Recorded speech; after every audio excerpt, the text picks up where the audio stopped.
Good evening. My name is Peter Wallison, and I'm a senior fellow at the American Enterprise Institute, and I will be the moderator of this conference on Alex Pollock's book.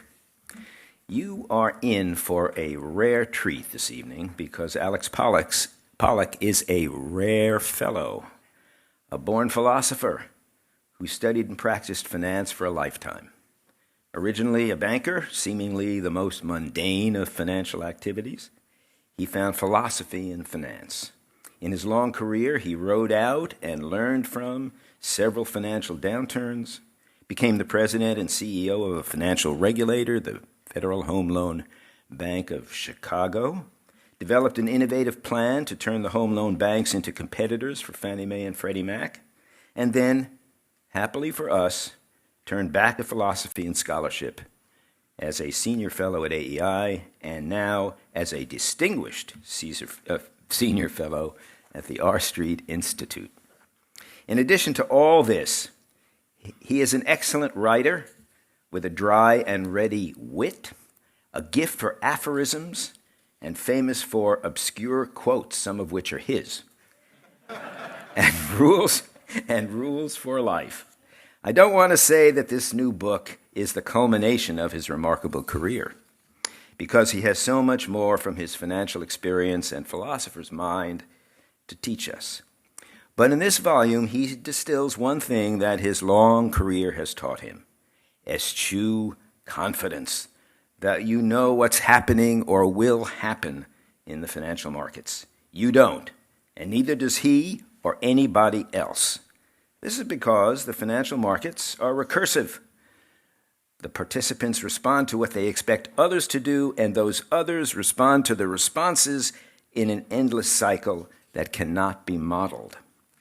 The philosopher has taken it all in and has risen above the day-to-day as philosophers do, and counsels us not to stay away from the markets but to avoid overconfidence.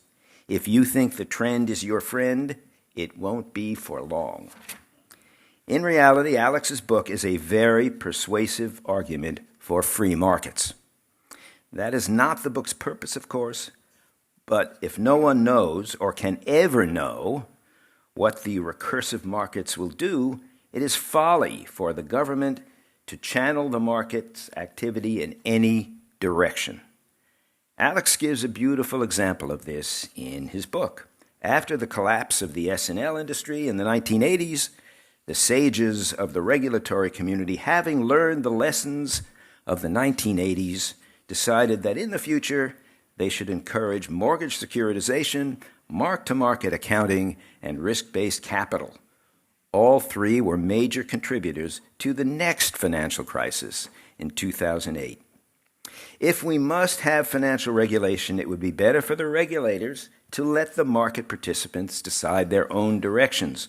Some will fail, of course, having blindly made the wrong choice, but many, many more will fail if the government equally blindly makes the wrong choice for everyone. Now, let's get on with what promises to be a delightful and informative evening. We will begin with the talk by Alex about the book, followed by commentary by our Discussants, Frank Medina, and Francisco Medina. Got it. I got it now. I'm used to calling him Frank. Okay. Francisco is his official name, Medina, and Paul Kupiec. Alex will then respond to this commentary, and then we will go to questions from all of you. So have your questions ready. We expect to adjourn at 6:15 for a reception and a book signing. Alex, the floor is yours.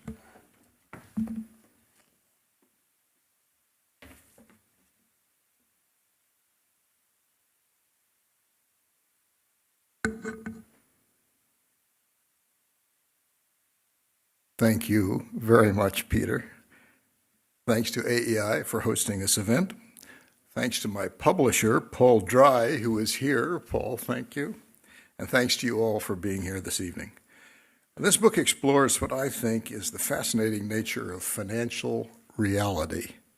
in its history, its present, and its future. This is a reality which is a human creation, but is not controlled by human intentions. A reality which is intertwined at all times with economics and with politics. A reality which induces some of the very smartest people to make the very biggest and, in retrospect, dumbest mistakes. A reality which is interactive, recursive, as Peter said, complex, reflective, in which ideas are part of the reality, as are strategies, expectations, and expectations of other people's expectations, and anticipating anticipation, and reality which it is exceptionally difficult to forecast with consistent success. In January 2008, for example, Ben Bernanke, an unquestionably very intelligent and very knowledgeable man, backed by all the resources of the greatest central bank in the world, of which he was then chairman, announced this: the Federal Reserve is not currently forecasting a recession. Now, this was a terrible forecast indeed, because as we know now, a painful recession had already started before he made the forecast that there wouldn't be one. A month before, Janet Yellen, another highly intelligent and knowledgeable central banker and Bernanke's successor at the Fed, made another equally terrible, utterly mistaken forecast. And in general, as we all know, the record of economic and financial forecasting is pretty poor. This reminds us of an old joke. What is the difference between an economist and an engineer? To which the answer is, if an economist is right once, it makes his career. If an engineer is wrong once, it ends his career. It may also remind us of the self-confident macroeconomists of the Kennedy administration of the early 1960s, who announced they were going to, as they said, fine-tune the economy so we wouldn't have any more economic and financial cycles. Since then, we've had not just cycles, but financial crises in the 1970s, 1980s, 1990s, 2000s, and 2010s. And next? Anyway, the confident pronouncements of the 1960s in retrospect now look just silly, as do the claims of the central bankers in the early 2000s that they had created the so-called Great Moderation, when in fact what they had created was the Great Leveraging, which, as we know, collapsed. Now, financial and banking crises are common, historically speaking. The book details the banking crises of the 100 years of the 20th century, in which a banking crisis started in some country in 54 of the 100 years, 54%. Nor did we seem to do better with time. In each of the century's last 2 decades, the 1980s and the 1990s, banking crises started somewhere in one or more countries in all 10 of each decade's 10 years. Now, the point the book is making is that the problems are not a lack of intelligence. They're not a dominant dishonesty. They're not having enough computers. And they're not having enough data. We've got reams of it. In short, it isn't being stupid that makes it so hard. It's the nature of the financial reality itself. It's not about the knowing mind, but about the odd thing, financial markets and financial behavior, that it is trying to know. So the financial and economic future is unknown. The book argues, moreover, that the financial future is unknowable, not only unknown, but unknowable. That is, it is fundamentally and irredeemably uncertain, not merely risky. Why? Why is the financial future unknowable? Why are we always surprised by its outcomes, as is the subtitle of the book? That is the question, and the first question the book takes up. Of course, not all aspects of the future are unknowable. The paths of the planets can be precisely predicted thousands of years in advance. But financial markets, often not even a few months or a few days. The towering genius, Isaac Newton, lost a lot of money in the financial bubble of his day, which was the South Sea bubble of 1720. Afterwards, in disgust, Newton said, "I can calculate the motions of the heavenly bodies, but not the madness of people." Precisely. Financial reality is full of paradoxes.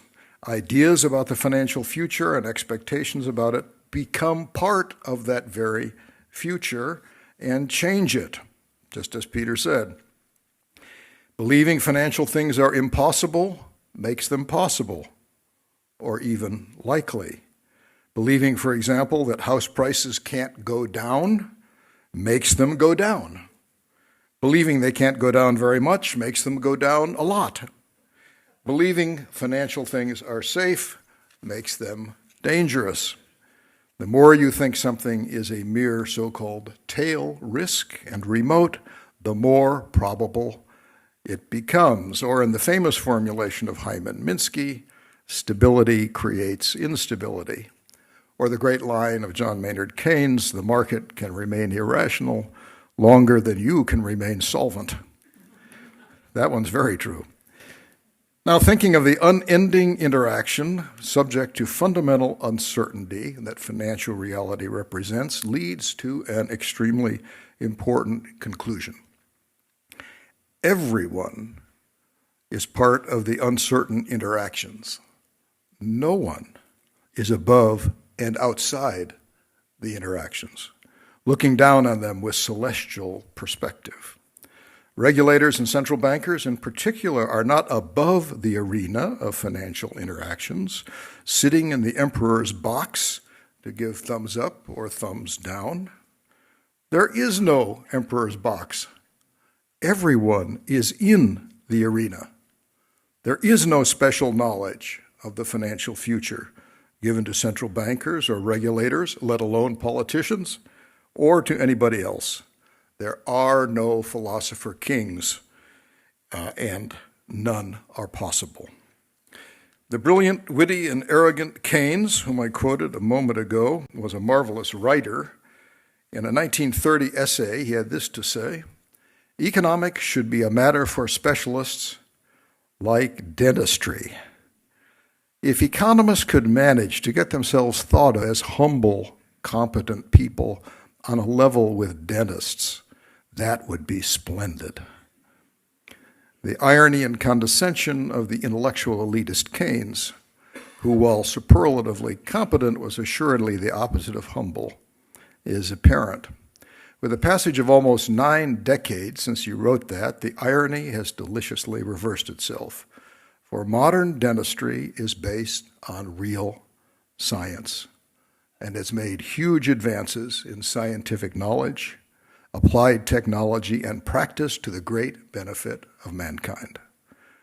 It is obviously far ahead of economics in these respects. In progress since the 1930s, it is incomparably ahead.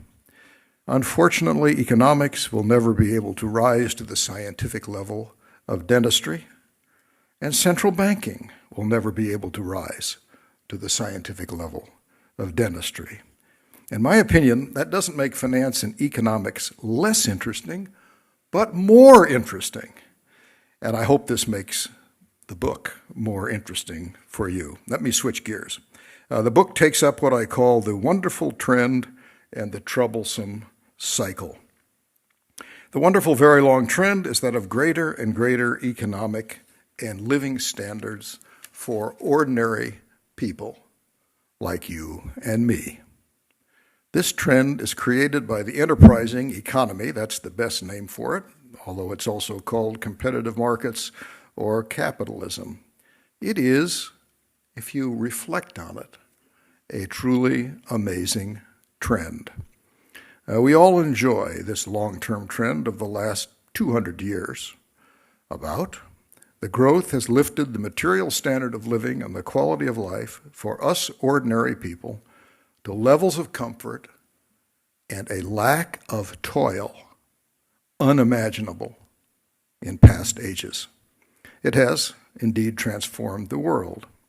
It was made possible by what is probably the most important event in world history, and that is the creation of science based on mathematics by the intellectual giants of the 17th and 18th centuries and their scientific revolution, symbolized above all by Isaac Newton, aforementioned.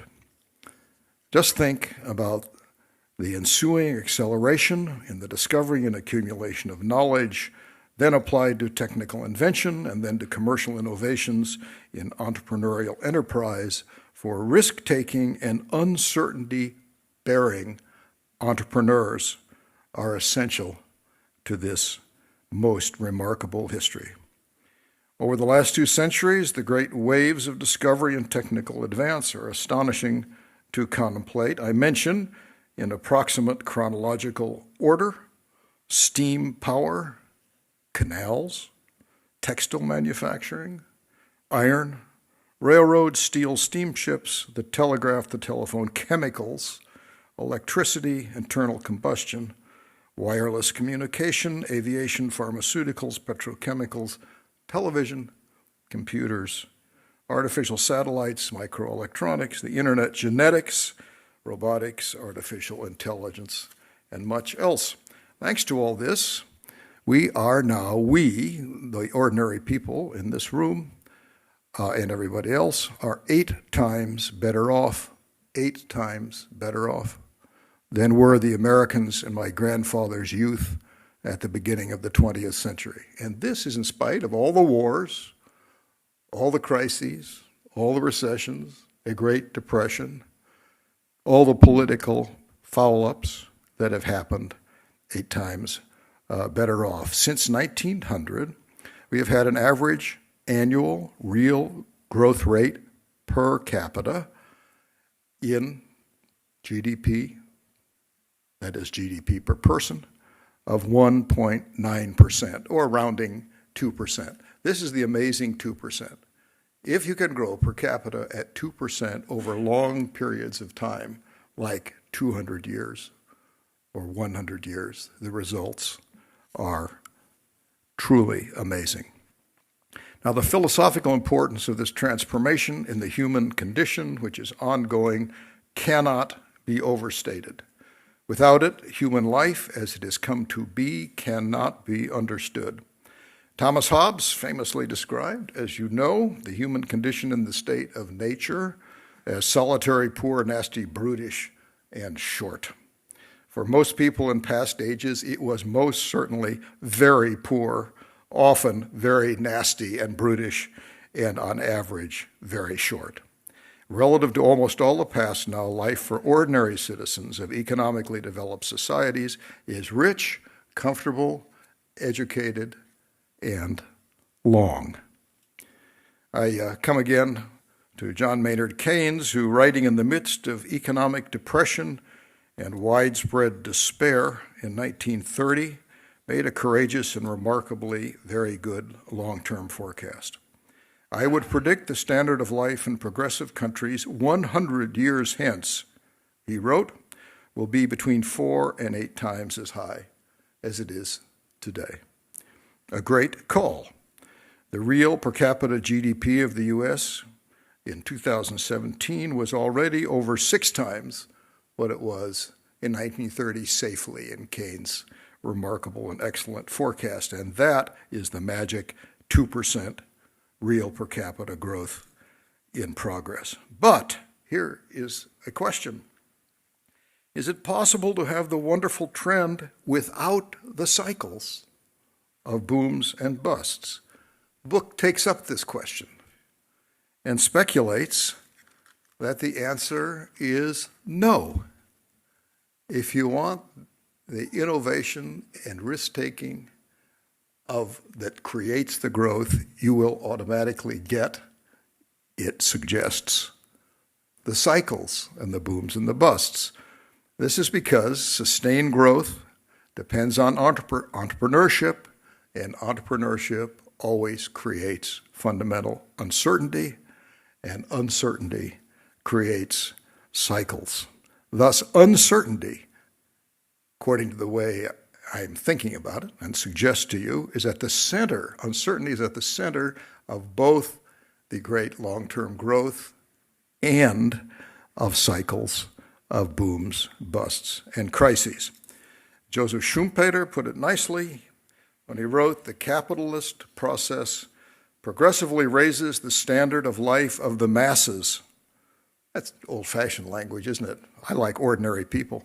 Progressively raises the standard of life of ordinary people. It does so through a sequence of vicissitudes.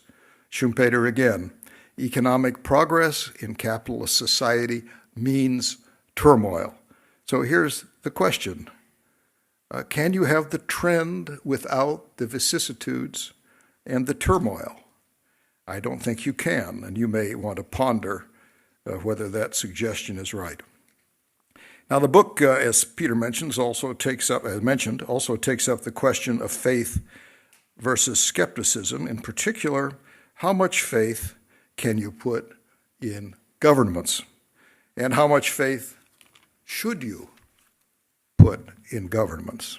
In this context, it considers the history of sovereign debt, the debt issued by governments, which is a checkered history indeed.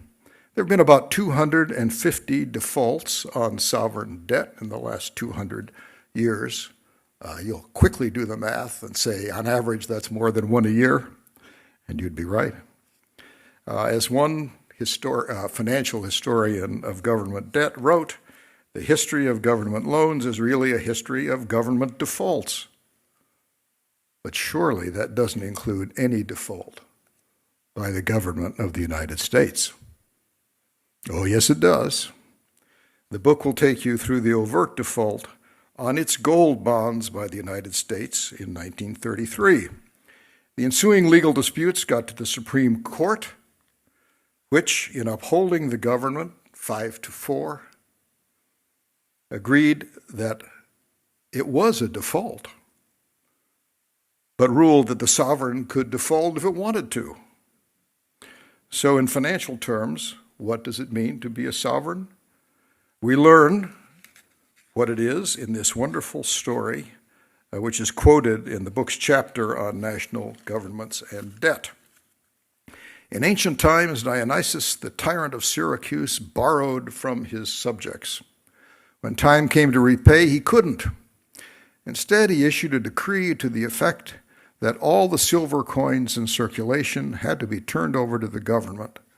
Those failing to adhere were punishable by death. After he had obtained all the coins, he caused them to be reminted by stamping 2 drachma on each 1 drachma coin.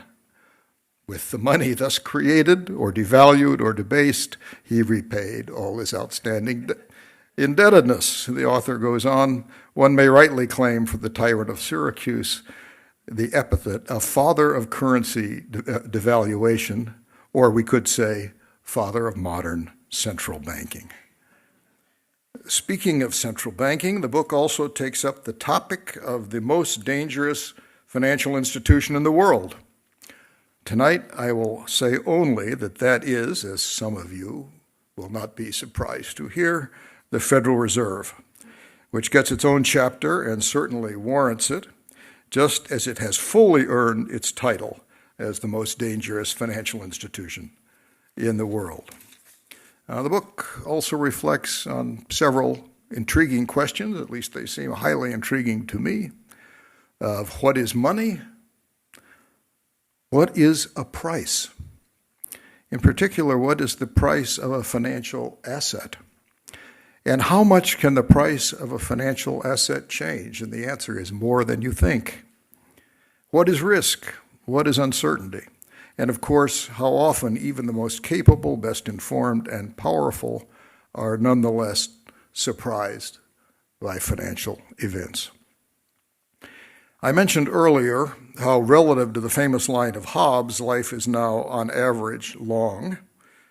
Of course, this creates, as we know, huge financial problems, of which we are only at the beginning, historically speaking. The book considers these in its chapter, Finance and the Life Cycle. This chapter also gives me a chance to quote a favorite poem of mine, very little known and very dark lines by Robert Frost on the subject of the financial problems of old age. You'll find these lines in chapter 14. In its final chapter, the book takes up the topic of virtue and finance and suggests that the specific financial virtues are loyalty, prudence, integrity, and temperance. I hope we'll all strive for these virtues in all our financial doings. Finally, at the very end of the book is the compendium of aphorisms. These are my favorite sayings about financial reality. Of course, I had to put Pollock's law of finance first, but there are many others which I hope will strike you as both true and funny. Thanks very much for the chance to share these thoughts with you.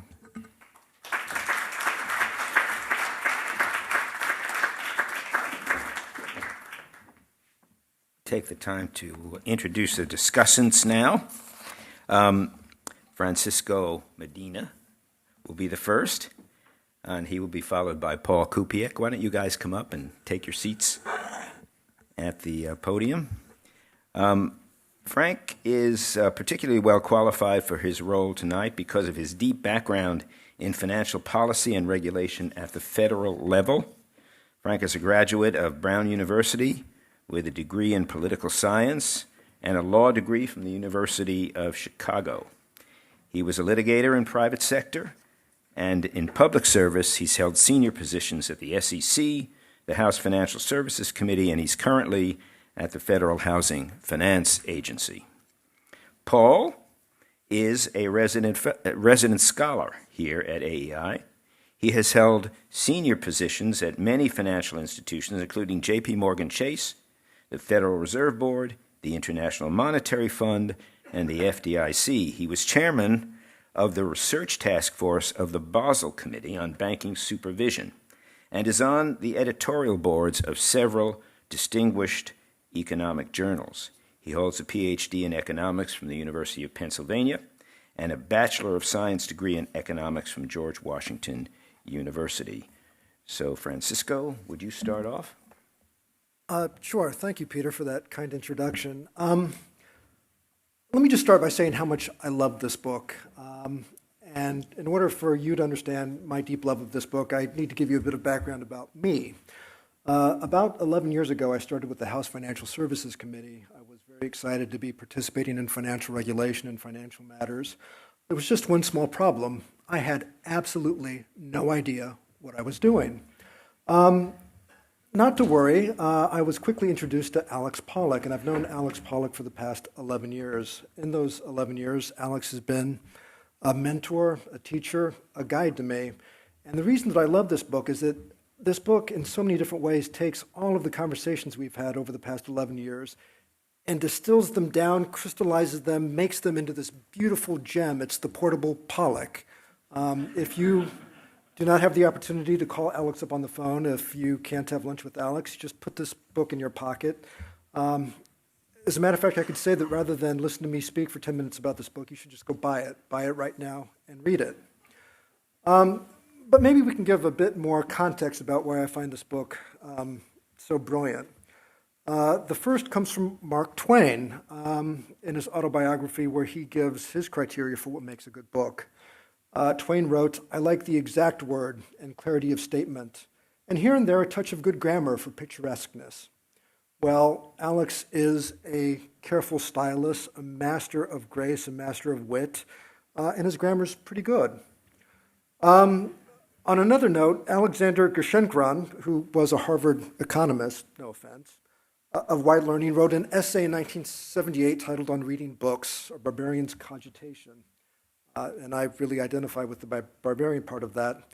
He set out criteria for what books qualify as good, beautiful, and important. And he wrote, a good book must be interesting, memorable, and rereadable. Well, the book certainly is interesting. It talks about philosophy and finance and economics. Memorable, I've spent the past 3 months thinking about the book, coming back to my favorite passages. And for rereadable, I've read it 3 times, and each of those times I came to a different conclusion. The first time I read the book, I thought that it was just an exercise in existential despair, fundamental uncertainty, banking crises, just too much. The second time I read the book, I thought, well, this is just wildly optimistic. Alex's Victorian optimism has led him to a place where he's just going to assume that everything's going to work out for the best, and I just don't see any reason for that. The third time I read the book, I realized that it was the right balance of despair and hope. It's exactly where we need to be. Now, there are specific things about the book that I really like. The compendium of aphorisms that Peter alluded to and that Alex specifically talked about remind me of a conversation that happened in Victorian England between James McNeill Whistler, the painter, and Oscar Wilde, the playwright, where each was competing to be the wittiest man in England. Apparently, at some point, some dinner party, James McNeill Whistler came up with a particularly witty comment, to which Oscar Wilde replied, "I wish I'd said that." And Whistler replied to Oscar, "You will, Oscar, you will." I want to thank Alex for gathering all of the aphorisms that I've been stealing over the past 11 years and putting them in one convenient place where I can repeat them at will.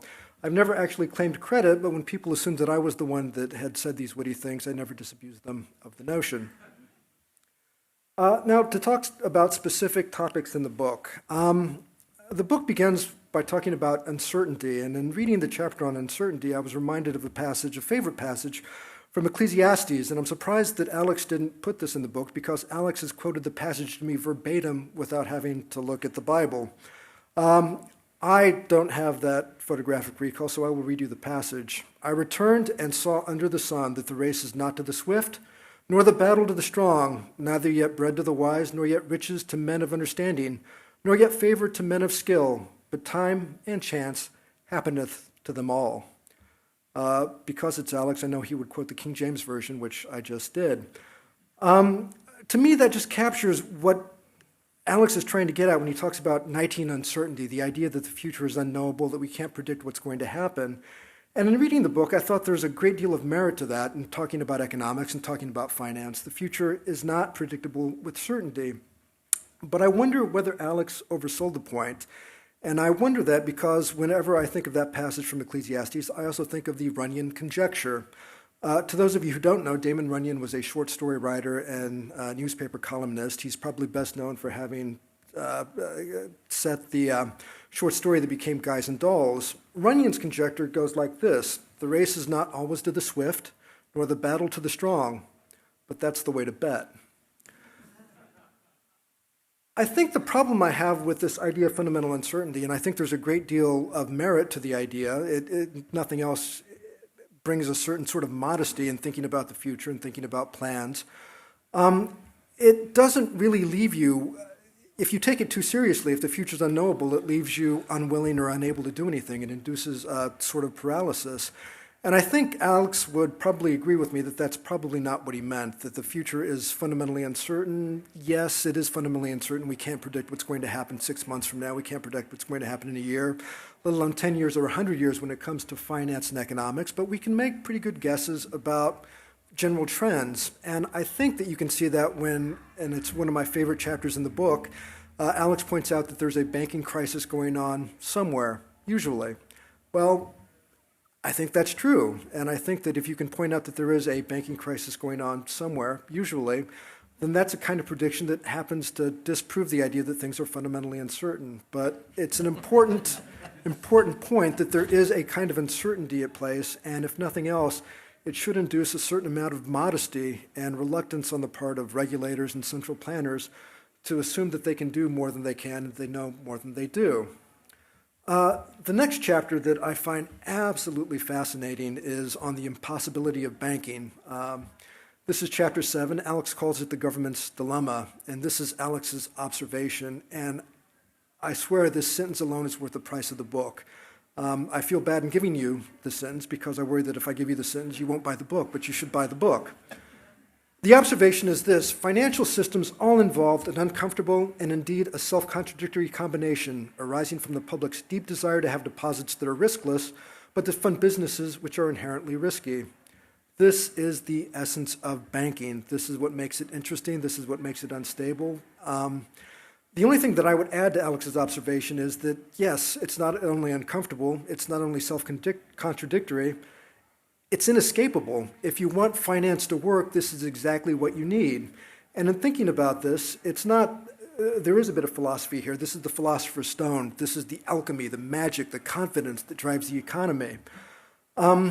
But man, is it ever self-contradictory. And Michael Oakeshott, one of my favorite essayists and conservative philosophers, wrote this: to try to do something which is inherently impossible, and that's what Alex has pointed out banking essentially is always a corrupting enterprise. And I think we've seen that in all of the discussion, all of the rancor, all of the debate over bailouts. At the same time, we need risk-free short-term debt. We need risky long-term assets. We need the projects and the enterprises that Alex describes as leading to long-term growth. But it is inherently unstable, and it may even be impossible. Now, Alex, because he's a good philosopher, does not pose a problem to which he does not give us answers. And in fact, he offers us 4 answers to this dilemma.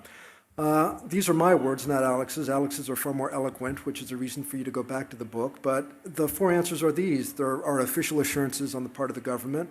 Everything's going to be okay. Don't panic. Another possible answer is to extend and pretend on the part of the regulators. We'll just pretend that everything is okay, and we're not going to force people to write down bad loans, and maybe with the passage of time, we'll come through on the other side. There is the lender of last resort, and Alex has a chapter on the Federal Reserve and it being one of the most dangerous financial institutions. And last of all, there are bailouts. Now, the thing about philosophy is that philosophy tells us what is good, what is right, what is admirable, and what we should avoid, and what is evil. This one, I'm not quite sure where Alex comes out. I'm not sure whether Alex admits that this is the way things are, that this is the only way to approach the problem of finance and the problem of banking, or whether there is something else that we could and should do. I think I know the answer. I think I know the answer because I've spoken to Alex at great length, and the Cincinnatian solution seems to me to be the right one, but I don't know that ultimately it is satisfactory. Now, as I said, I love the book, and I'm being, I want you to understand how much I love the book because it's an important one. The last point that I want to take up is Pollock's observations on science and economics and whether there is such a thing as a social science. Alex leaves us to think that the answer is no. In fact, there's a chapter entitled Economics is Not a Science. Now, Pollock's definition of a science is that there are predictive mathematical laws, and there's a lot to be said for Alex's point of view. There is no such thing as an atomic weight for a credit default swap, and we cannot plot and predict the value of a mortgage-backed security like we can the orbit of a planet. In fact, Alex quotes Robert Jervis on this point. Robert Jervis directs us to Henri Poincare's three-body problem. Jervis writes that while eclipses of the moon can be predicted thousands of years in advance, they cannot be predicted millions of years ahead. From this, Pollock concludes, how far ahead can financial events be accurately predicted? Not 1,000 days, not a year, not even 3 months. And on this point, Alex is absolutely correct. But I think there's a bit of a baby in bathwater problem here. Jervis, who Alex quoted with approval, is not a physicist. He's not even an economist. He is a political scientist who specializes in international relations. And if ever there was a discipline that was not worthy of the name science, and I can say this as a political science major, it is political science. At the same time, I think there's a lot to be said for the ability to generalize from patterns of behavior, and Jervis wrote a lot about the logic of mutually assured nuclear destruction. And if you want to talk about a point where it's important not to make a mistake, probably nuclear deterrence and nuclear weaponry is a place where you cannot afford to make even one mistake. We've been lucky so far, but in keeping with Alex's point, I'm not going to make any predictions about the future. And so let me conclude by saying this. I've had a long and fruitful collaboration with Alex. I've learned so much from him. If for nothing else, I will be grateful to Alex for having taken me aside by the elbow and said, "Frank, it's pronounced Badgett, not Badgeot, Badgett." Many years back, and I think to a lot of people in the room the name's familiar, Anne Canfield, who was a clearinghouse of information here in the city about matters economic and regulatory, forwarded to a group of people who I think view themselves as leftist or liberal an essay written by Alex Pollock. And in order to get this group to read Alex's wonderful, thoughtful essay, she described Alex Pollock as a thoughtful conservative. I remember getting the email, and I remember thinking to myself, a thoughtful conservative? Well, what other kind is there? Unfortunately, I've seen that there are such things as not so thoughtful conservatives, so I'm here to tell you that Alex is the epitome of a thoughtful conservative. He's well-read, he's witty, he's well-written, well-spoken. I envy him his writing style, and several times Alex has alluded to just what a wonderful prose stylist Keynes was. I want to tell you that Alex rivals Keynes as a writer, and Keynes would be pleased to have him in his company. So with that, I will turn it over to Paul. Thank you.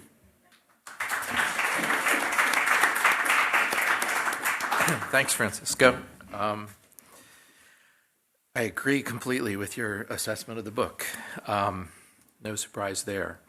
On November 9th, 1989, a 96-mile wall ceased to be a barrier between East and West Berlin. It was the beginning of the end for the USSR and a dangerous chapter in the Cold War. Something like 171 people died trying to cross the wall to flee communism in East Berlin and reach freedom and a better life in the West. What does the fall of the Berlin Wall have to do with Alex Pollock's book? Well, nothing on the face of it, but in a roundabout way, quite a lot. After the fall of communism, the former republics of the USSR had to switch from planned economies to market economies. One key ingredient of Western-style market economies are private banks, and these institutions were in short supply in the former USSR. In the early 1990s, a frenzy of new banks opened in former republics of the USSR, thousands of them. At stake were potential fortunes to be made and lost. Compounding the gold rush mentality was a complete lack of any legal or regulatory framework for controlling the activities and risks taken by these new private banks. Would-be Soviet bankers scoured the West for guidance on how to run a bank. At the time, I was a young economist working in the capital markets section at the Federal Reserve Board. I received multiple inquiries from nascent banking entrepreneurs from the former USSR asking for guidance on how to be successful, profitable bankers. At the time, I don't think there were any textbooks focused on banking. I recall directing these budding bankers to a few standard finance texts, which it turns out they'd already read. Then they told me that these texts were less than instructive when it came to actual banking practices, and I thought that fair enough. Then I suggested that they consult the academic banking literature, articles published by leading academics of the day. Alan Berger, my Fed colleague, Mark Flannery, a professor at the University of Florida, George Panaki at Illinois, and Charlie Calomaris, and so on. The would-be Russian bankers responded that they'd already taken a look at these articles, and as far as they could tell, the articles were completely useless for running a successful, profitable bank. It was difficult to disagree with them. Most academic articles on banking, even today, deal with esoteric issues which are of little interest to a pragmatic banker. But by now, maybe you're guessing my punchline. What these folks really needed was a copy of Finance and Philosophy. Unfortunately for them, Alex was still in the process of observation and discovery, working inside the industry, and he had not yet put pen to paper. But today, you good people are unconstrained by the handicaps faced by rookie Russian bankers in the 1990s. You have the opportunity to benefit from lessons Alex has learned in a lifetime of banking experience. There is a greater cache of practical banking knowledge in finance and philosophy than you will find reading countless articles in academic banking journals, should you even have the background or the patience to take on such a task. His years spent in the banking industry have given Alex a perspective on many issues that are fundamental to banking. These perspectives are not only useful for those in the business of banking, but they're useful for anyone trying to understand and anticipate the ups and downs of modern financial markets. Alex has a keen eye for cutting through the complexity and jargon of modern finance. His insights enable him to identify the underlying patterns of human behavior that are linked with the ebb and flow of financial cycles. While many aspects of the banking business have changed over the centuries, Alex highlights characteristics and behaviors that are timeless. Bankers no doubt will appreciate the prescience of finance and philosophy, but many tenets in Alex's philosophy of finance will help non-bankers interpret financial market developments. In the remainder, I'm going to focus on a couple of topics taken up by Alex that I believe are especially important today: investor confidence and central bankers as philosopher kings. Alex has an entire chapter explaining why faith is perhaps the most important ingredient in banking. He reminds us that credit is derived from the Latin word credo, which means I believe.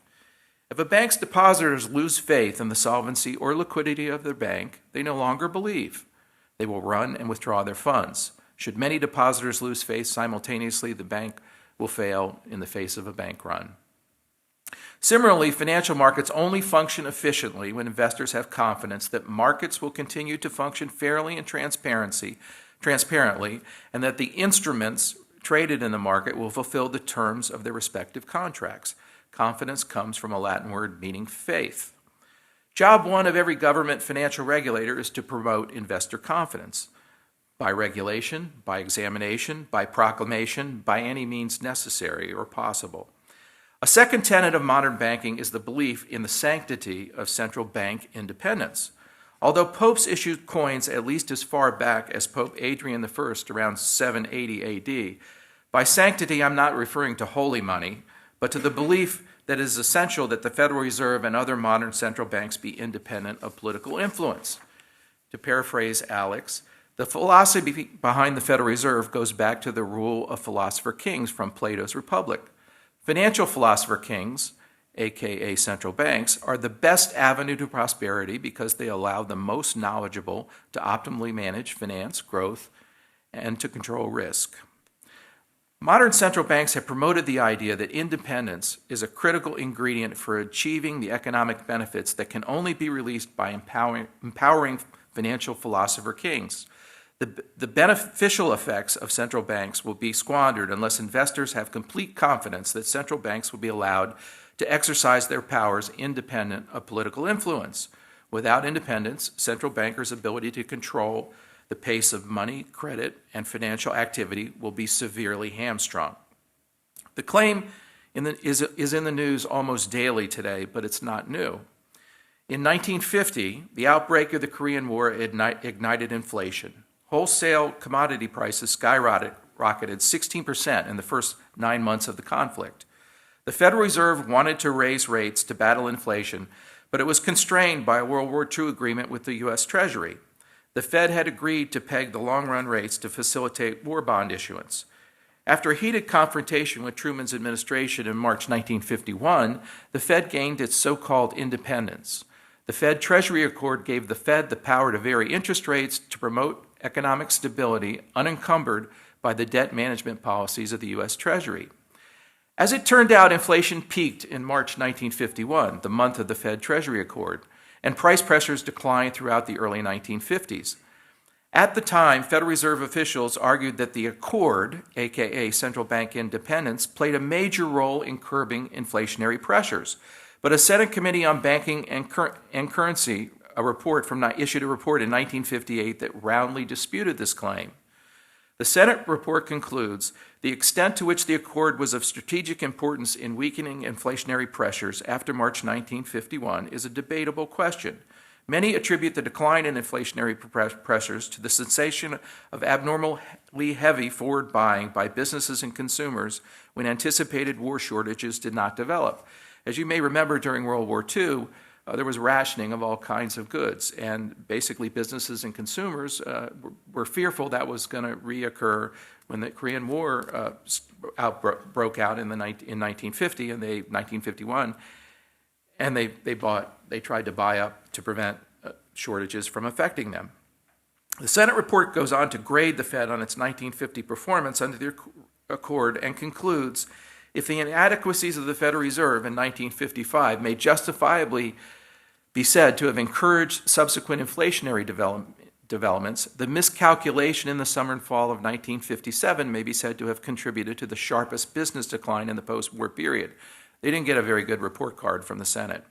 Today, Chairman Powell and other FOMC members argue that despite strong growth, exceptionally low unemployment, tailwinds from tax reform, and fiscal stimulus, there is no need to accelerate the FOMC plans for quarterly interest rate increases or adopt a more restrictive future rate path. In Chairman Powell's recently spoken words, there's no reason to think that the probability of a recession in the next year or two is at all elevated. There is no evidence that the labor market is at risk of overheating or that inflationary pressures are building. In short, we have a Goldilocks economy. As Alex points out in some detail in Chapter 9, the Fed has a checkered past when it comes to the accuracy of its economic forecasts.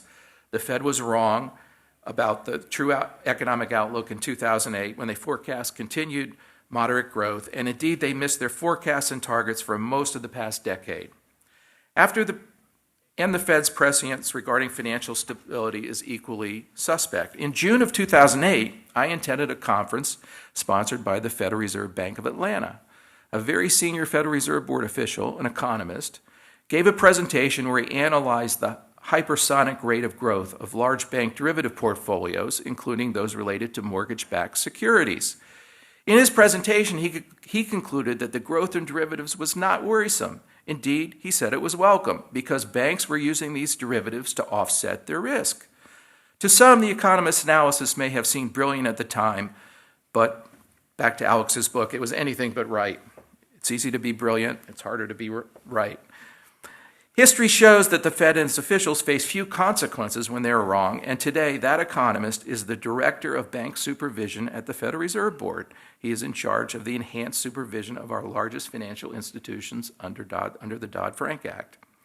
With its long history of miscalculations, what makes the Fed think now, today, they have a good read on the economy and financial stability? Why does it think that inflation and unemployment rates are now well within their control?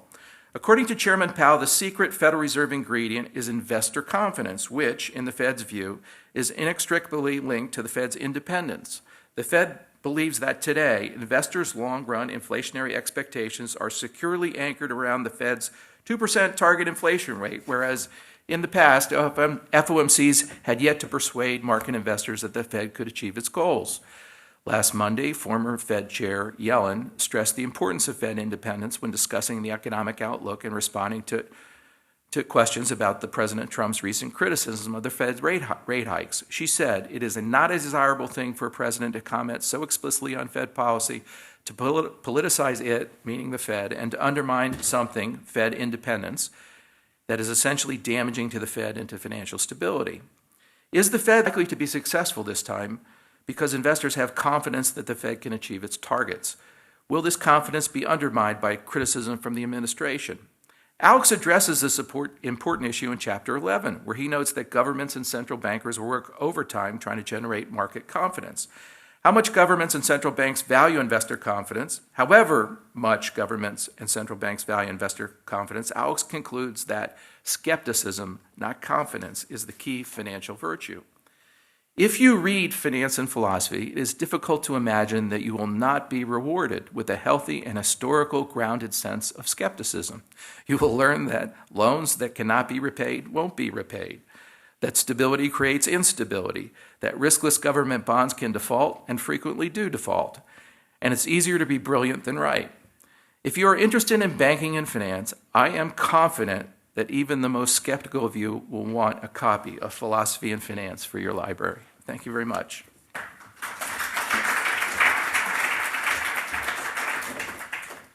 Alex, do you want to take some moments to respond to the comments? Thank you very much. First of all, Frank and Paul, thank you very much for those very insightful comments.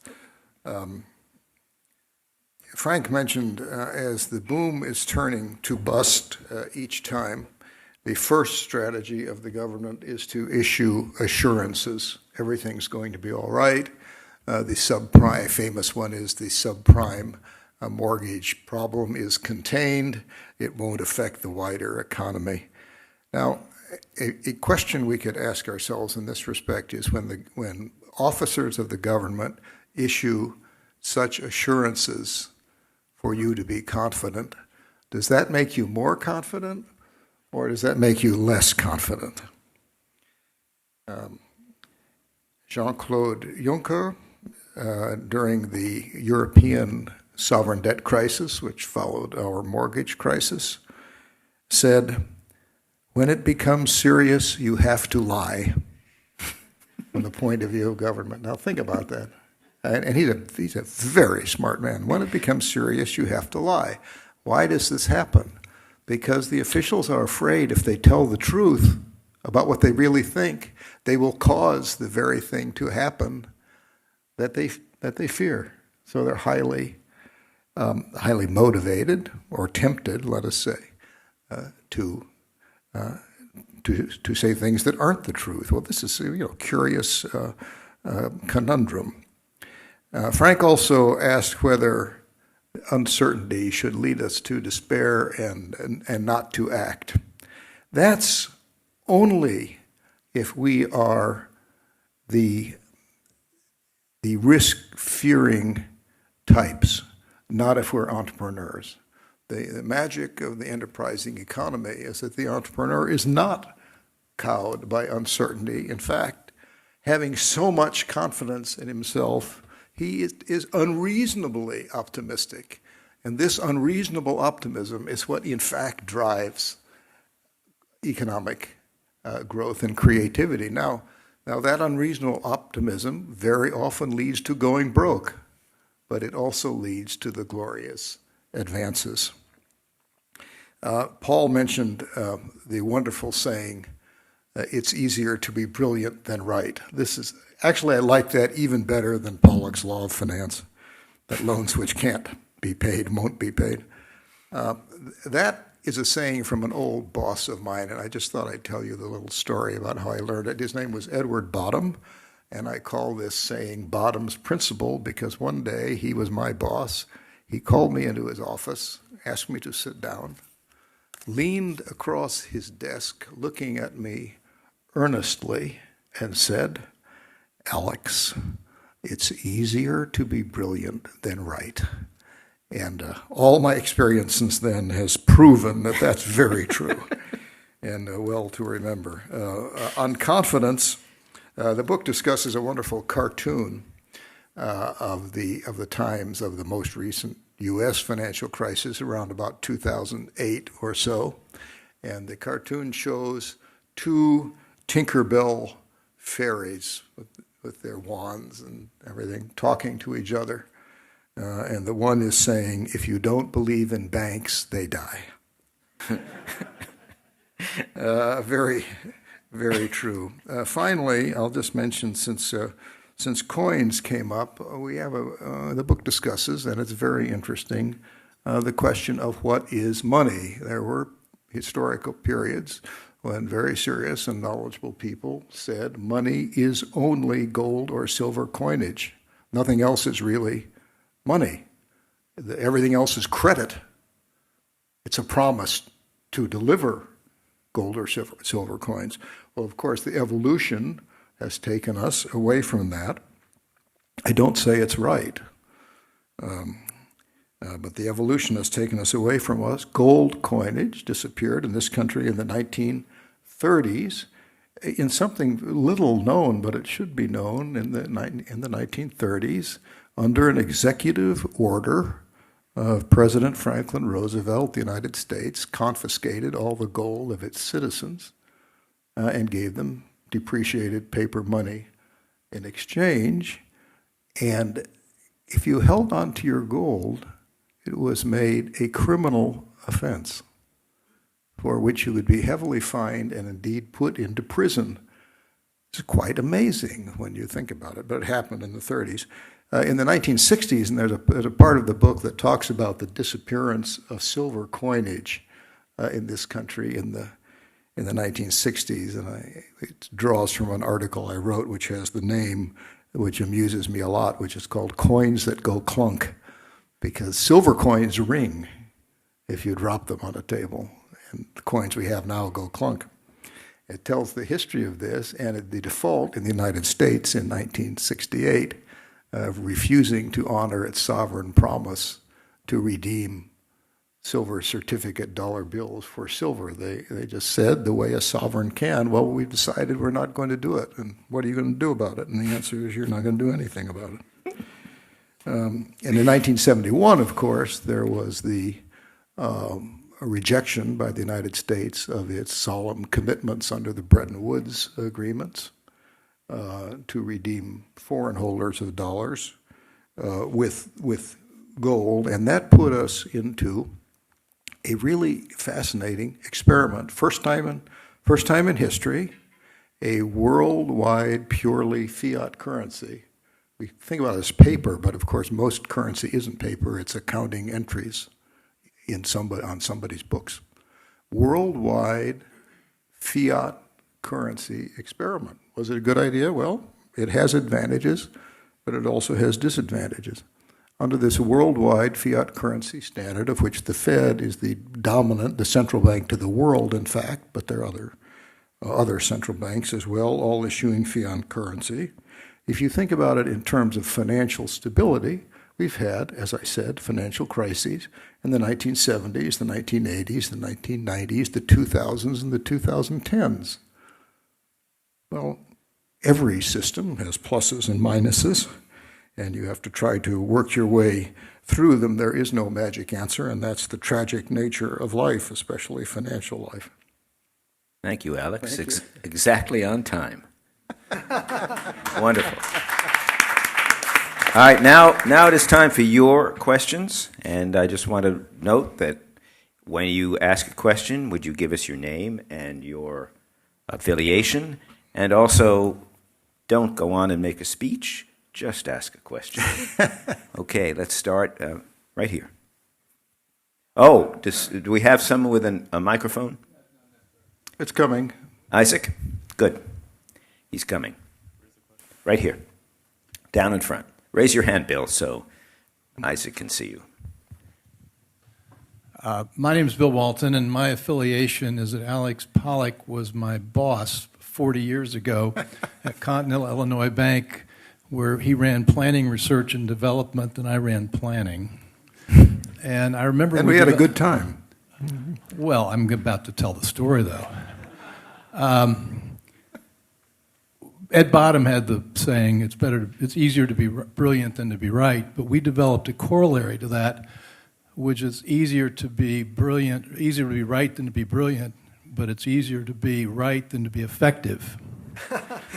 And I remember we'd go to the chairman and the vice chairman and the president of the bank and explain it was maybe a little tough to be $45 billion long oil and gas loans and short overnight in Tokyo with, what do we have, 30-day borrowings, managing most of our balance sheet. So my question for you, Alex, is if we're going to be right and we're also going to be effective, does your book tell us where to put our money?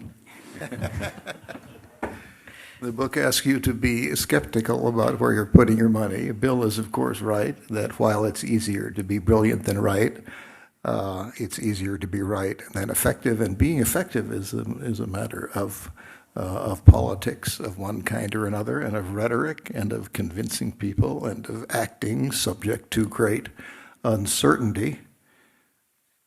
And there are no guarantees when we're doing that, and it's pretty hard to be both right and effective. But we should keep trying, Frank, and not despair.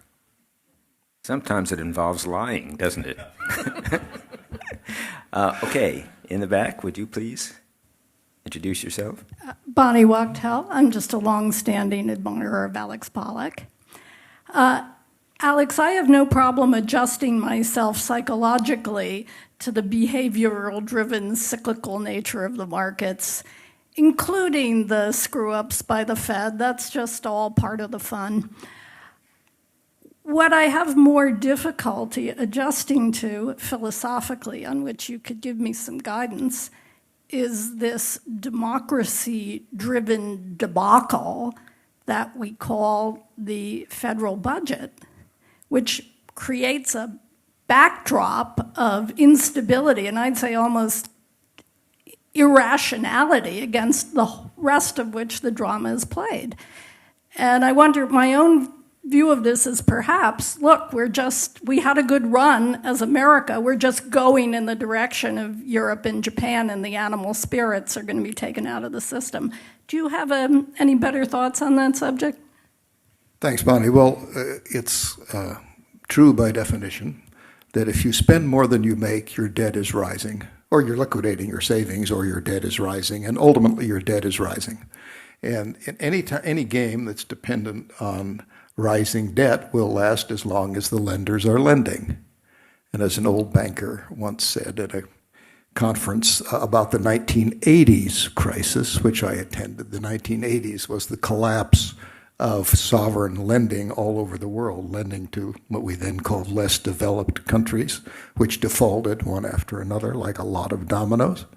He said, as long as the banks are lending, there is no problem. When the lenders stop lending, then there's a collapse. And that is an eternal truth. It's illustrated in the book in various ways. Notably, there's a chapter we haven't mentioned on municipal debt and finance. And there's a lot of history there. We've had a municipal debt crisis in this country about once a decade.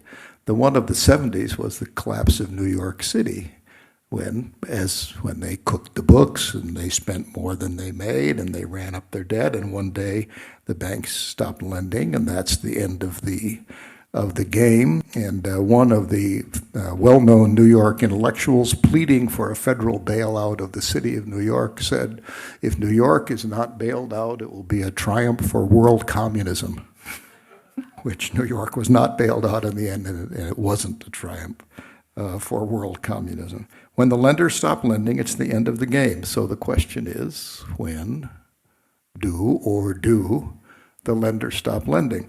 It is made more complex when the central bank, which is part of the government, is part of the lending operation, when it's the central bank which is financing the government, and the central bank is part of the government financing the deficit. And that's in a precious metals standard. Of course, the central bank can run out of money like anybody else. When the gold coins are gone, that's it. That's what happened to the U.S. Treasury in 1968. Their silver dollars, which they had promised to give in exchange for dollar bills, which were silver certificates, the silver dollars were running out. But if you're in a purely fiat currency world and the central bank, part of the government, can lend to the government, how long can the game of the lenders keeping on lending, no matter how large the debt is, and for how long and by how much you spend more than you make as the government, how long can that go on? That is the very good question you are posing. Other questions? Not hearing any, I should mention something then, and that is about effectiveness as well as lying. And that is about what happened in the 1980s when the banks had lent to these defaulting countries. Someone who was very effective, named Paul Volcker, told the banks to keep lending, which, because he was chairman of the Federal Reserve, they did. The implication of what he said was that the banks would be bailed out if they did that, and that wasn't necessarily within his authority, but it worked, and there weren't any defaults as a result of that. Peter, thank you very much. That's really an important and I think very little known or understood episode in U.S. banking and financial history. When large numbers of sovereign governments defaulted, starting in 1982, by the way, our colleague John Macon, a wonderful guy, wrote a book in 1984 called the World Financial Crisis. Well, that was the world financial crisis of then. We had another one about this sovereign debt crisis. It was clear that if mark-to-market, the American banking system and other banking systems were insolvent, were broke. So what was Volcker's answer? His answer was, not only are you not marking these to market, you are not taking any reserves, and you examiners will not classify any of these loans as bad loans, which were obviously bad loans, but you're not doing it. Why?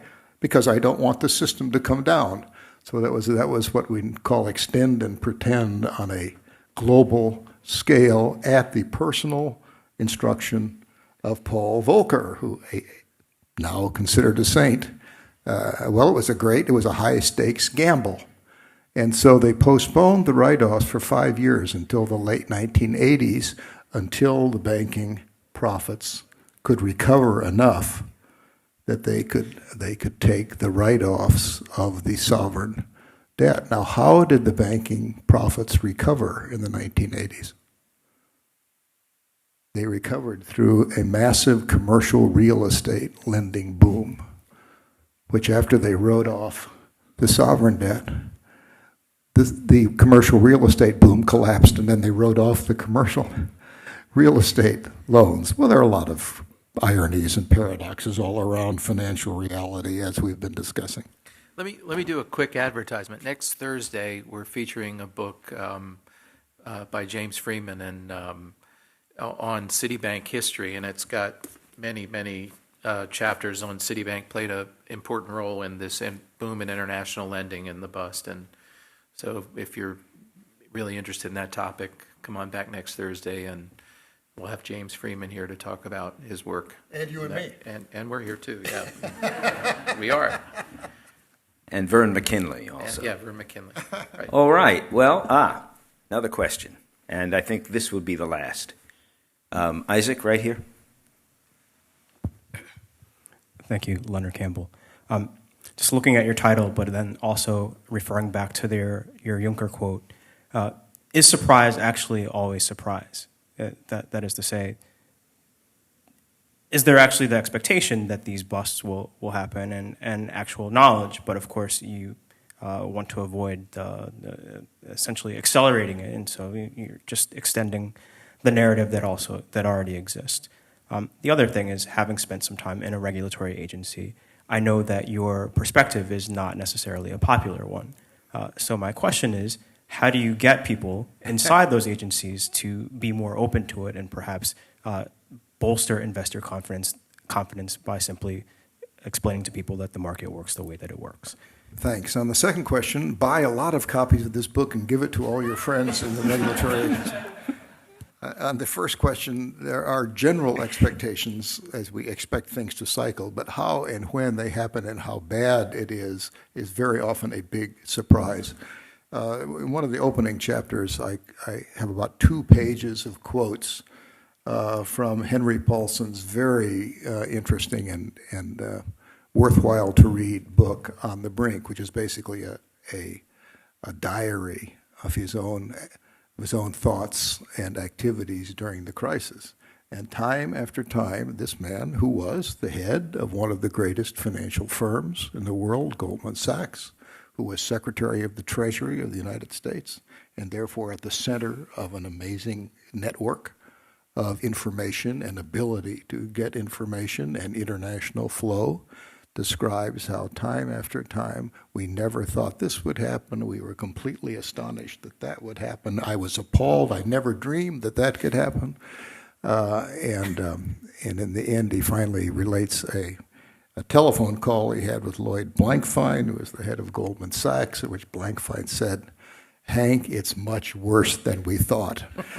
And that's part of it. You see, you can know it's bad, but what you don't know is how bad. And how bad is indeed surprising because of something I said before, which is how far can the price of financial assets fall?